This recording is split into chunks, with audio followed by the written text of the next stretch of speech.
De notre feuilleton qui nous a conduit à accompagner le domaine d'eau de Montpellier dans son repérage, son marché culturel auprès de compagnies anglaises à Birmingham, avec aujourd'hui la visite d'un centre culturel situé comme lui dans un parc, mais vous allez le voir au fonctionnement, y compris financier, différent. Jean-Michel Escafre, Guy Spica. Birmingham et son million d'habitants possèdent un équipement qui peut faire des envieux. Le Midlands Arts Center, plus connu sous le nom de MAC. Le centre culturel invite une délégation montpelliéraine du domaine d'eau. D'emblée, la visite guidée impressionne. 3 théâtres, une salle de ciné, 19 ateliers, un espace de danse, des salles d'expo, un resto. L'ensemble accueille près de 800 000 visiteurs par an. Et bien l'entrée principale que dans chaque pièce. Et donc ils arrivent à partir de là, calculer combien de temps les gens restent dans l'exposition. Madame la directrice est une femme de tête plutôt pédagogue. Elle prend son temps pour expliquer, mais elle s'intéresse aussi à ses visiteurs. Le modèle anglais est suffisamment différent pour que nos confrères montpelliérains ressentent un fort contraste. Le but, c'est d'abord de savoir où se situent nos intérêts communs. Il faut aussi tout faire pour explorer ensemble de nouvelles directions et ça me passionne.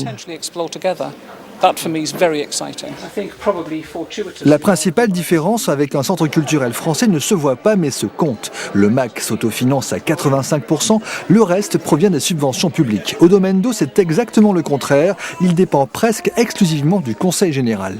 Je pense qu'on n'est absolument pas prêt à inverser la tendance. Cela dit, l'économie générale aujourd'hui de l'État, des collectivités d'État, nous incite à comprendre comment fonctionnent d'autres partenaires, dont le fait ici au MAC, pour nous préparer à l'avenir. Je pense que la responsabilité d'un dirigeant, d'un président d'une institution comme le domaine d'eau, ce n'est pas de penser à demain et après-demain, mais c'est de penser à cette institution dans les 6-10 années à venir et comment préparer la transition pour qu'il n'y ait pas de rupture de service public.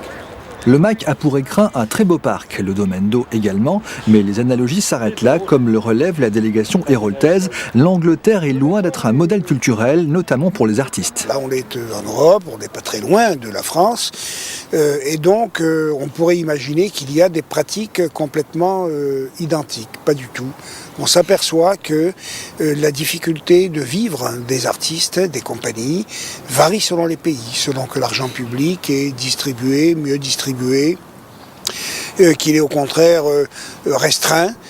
Comment, je dirais, entre guillemets, la misère artistique, culturelle réussit à ne pas empêcher la créativité des gens qui s'accrochent à quelque chose qu'ils vont créer.